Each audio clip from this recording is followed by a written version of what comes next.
What's up YouTube, Dell here from Zephyr, and today, as you guys know, I am a massive fan of Dark Worlds, so I thought this would be the most logical profile to do an update for, and just the first for the entire channel, and that is of course Fabled. So Fabled's got some brand new support in the Battles of Legends set. We finally got them here in EU, and obviously UK included with that one as well, so we're able to get all of the new cards and add them to this deck. The deck can function as it is. It is still really kind of cool. The biggest downside is to get the biggest ceiling or the most competitive value out of the deck, you will need to play the Fiendsmith Engine. That being said, that has also just been reprinted in the Meg tin, so it should be a lot easier to get. Now, as a disclaimer, the time of recording this video is before a ban list has dropped. If one does drop and by a miracle Lacrima comes back, then you would add Lacrima to the extra deck. If it doesn't come back and maybe something happens to the Fiendsmith Engine, and as long as it is still playable, Tract is the most important card for the entire point. For the pure fact is, whether you still have Requiem, whether you still have anything else, Tract will be the card that you are going to want to max out on, because that just searches you out any Fabled monster and then triggers their discard effect. So as long as nothing happens to that, that's the one you want to focus on at max potential.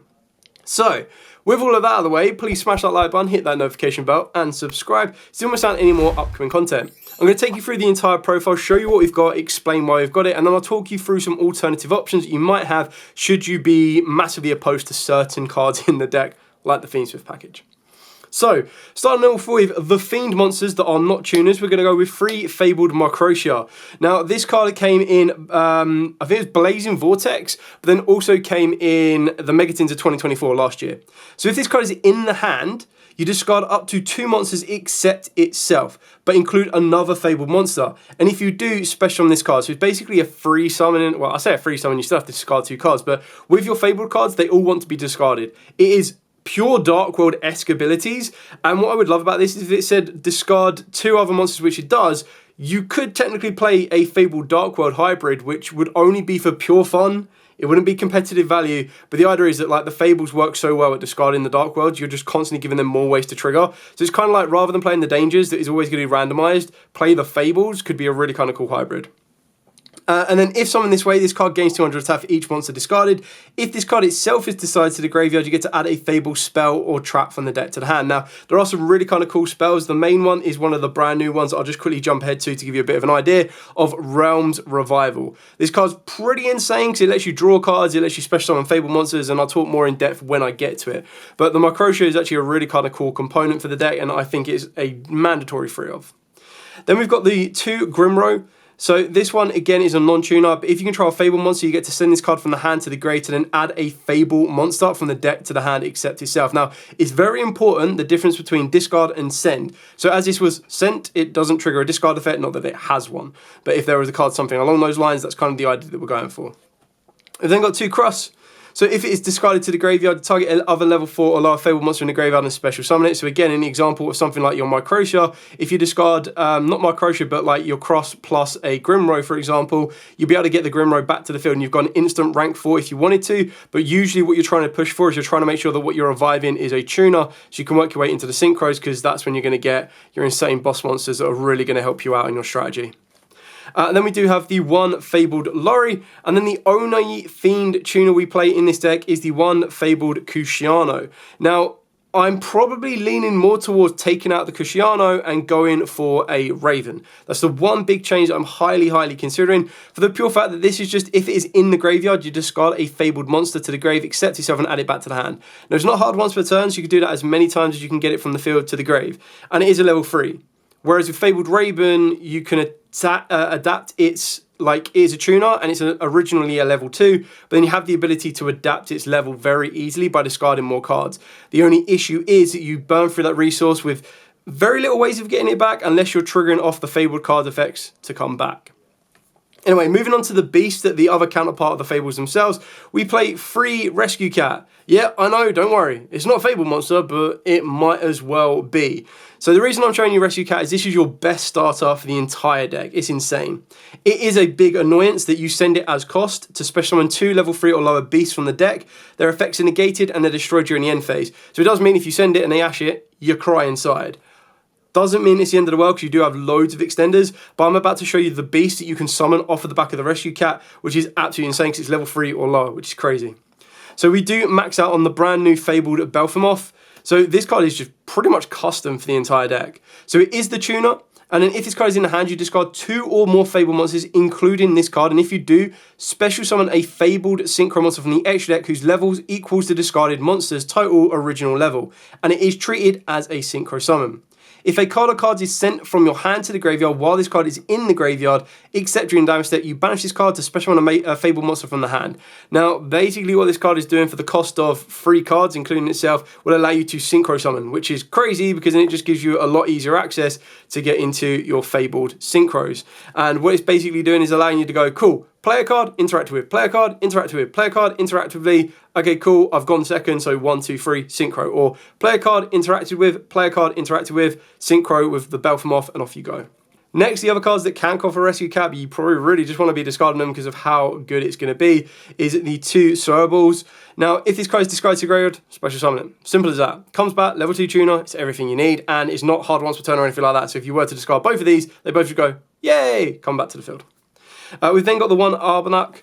So if this card is in the graveyard, you discard a Fabled monster, and if you do, special on this card, but banish it when it leaves the field. Now, unlike XZ's materials, this one will actually get banished, but it's just a very easy way to get another level 2 from the grave back to the hand as an extender.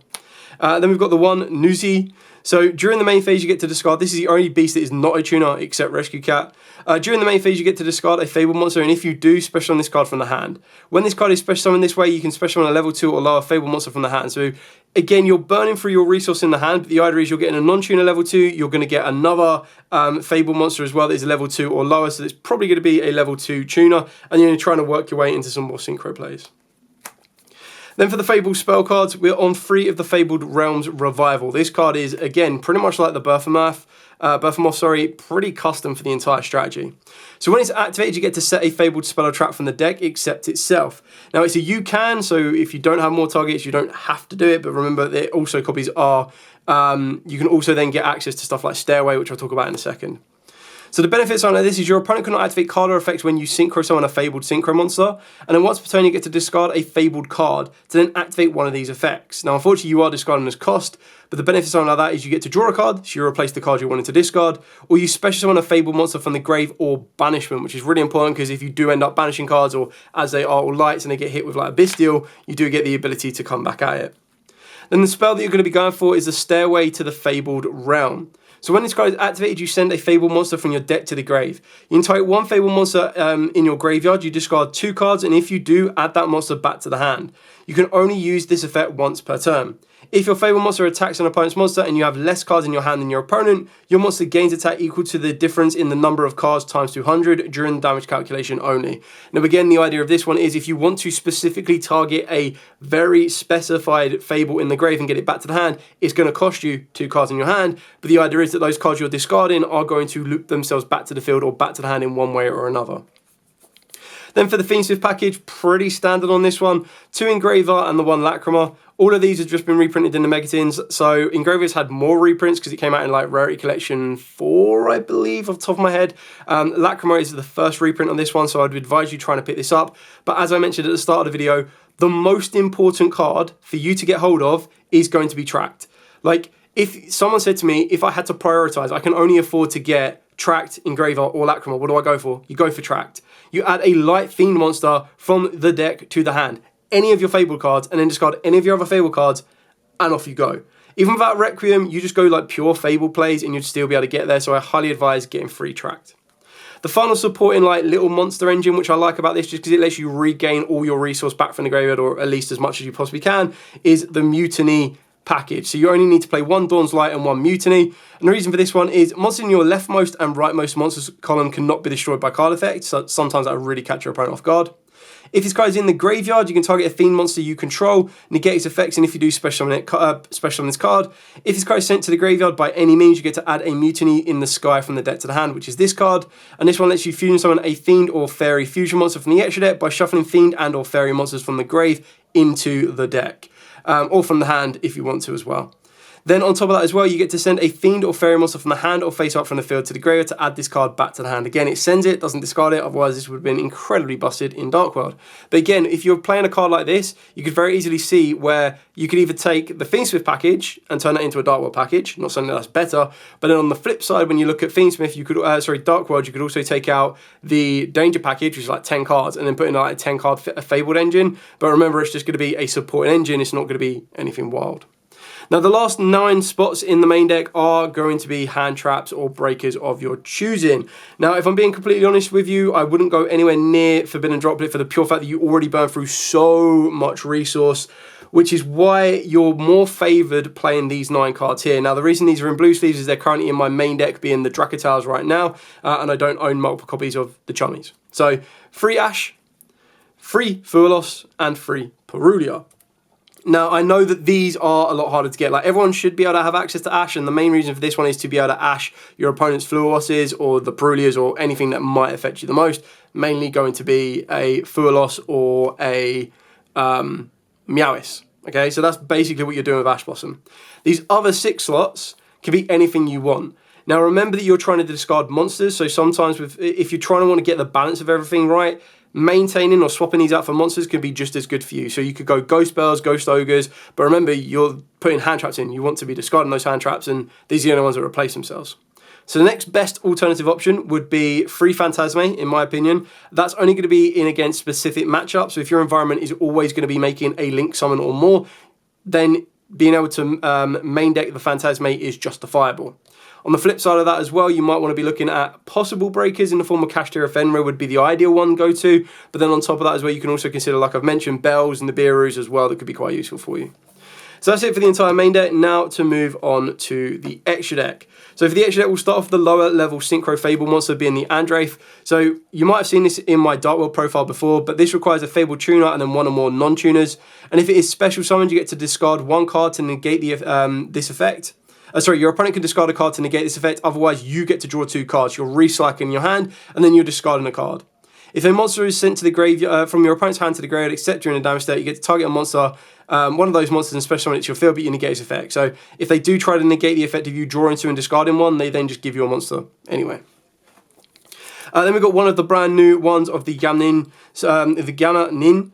So this one, again, requires a Fabled and then a non-tuner. Your opponent cannot target other Fabled Synchros you control with card effects. You can only use each of their own effects once per turn. If it's Synchro summoned, you get to special summon a Fabled monster from the hand or deck. And if it's sent to the graveyard, you get to draw cards equal to the number of Fabled Synchro monsters you control and then discard 1. So given one, this has to go from the field to the graveyard, so the only other Fabled monster you're going to control is either going to be Andraith or your new Mac Daddy, Lezibol. So this is basically like Beelzebub is what I want to call it, but it's Levi Lazibol. So absolutely insane boss monster, and this is the only one that doesn't require a Fabled Tuner, which is crazy, but we roll with it.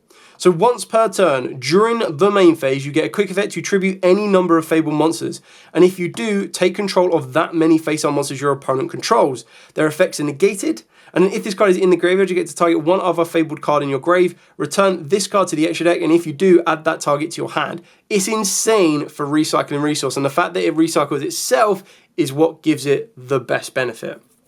So the next Synchro we are playing is the 1 Axel Synchron Stardust Dragon, and the reason you're going to want to play this is because, as we mentioned, this guy doesn't need anything specific to be made. So you can very easily go into the Axel Stardust Synchro Dragon. This will then bring back one of your level 2s, and you go, okay, cool, Synchro into this guy. So straight away you've gone from this, bringing back your tuner, and got into this. That's what you're aiming to do. Then we also play the 1 Chaos Angel. Now, we don't play many Darks, if any, in the main deck. Like, if you wanted to play a Bestial package, you could do. So you're only ever going to make this with lights, but your Synchro monsters are unaffected by monster effects activated by your opponent. Still good enough for the entire deck. You can make it with a Fiendsmith package, which is still going to be quite useful, and then making this unaffected by monster effects is going to be very, very difficult, because you just go, cool, effect, still, effect, tribute, still. Like, you just have so many different ways to loop stuff around, it's crazy. For the Link monsters, I do play the Fiendsmith package. I am playing the 1 Muckraker from the Underworld. As a substitute, this could very easily be cross-ship if you wanted to. What I liked about this was the ability to discard a card to trigger the effect. You're not that big of an issue being fiend locked is absolutely fine. And then also being able to revive, so you get a discard trigger effect and a revival. And then it also has the replacement ability that if your cards would be destroyed by card effect, it could tribute itself off, but it has to be instead. So obviously it's Rogeki it can't tribute instead. But if it's like something to destroy, I don't know, like your laser balls or or your Andrafe or anything else like that, this can just trade it off. The one about Q, pretty generic. You don't have to play this. Again, it's a bit of a flexible option. That could be another option for cross sheep. I just like this as a very easily accessible Link 4 for the deck. It could also very easily, if you wanted to, look into Daguerreo's, could be quite good, and then Baguskra if you get hand trapped to death. Then we've got the one, Lucy the Dusk Dark. So if you don't know what this one is, this is the fusion monster you summon off of the back of the Mutiny in the Sky.